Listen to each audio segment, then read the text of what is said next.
opførelsen af et skolebyggeri ønskede bygherren et tagelement, der kunne spænde mellem to eksisterende bygninger. Spændet var 21,5 meter, og det skulle også være muligt at placere en del store ovenlys i nogle af elementerne.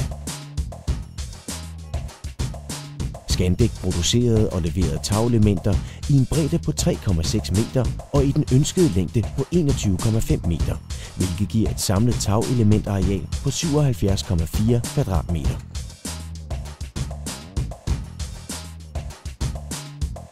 I enkelte elementer var der lavet udskæringer til ovenlys.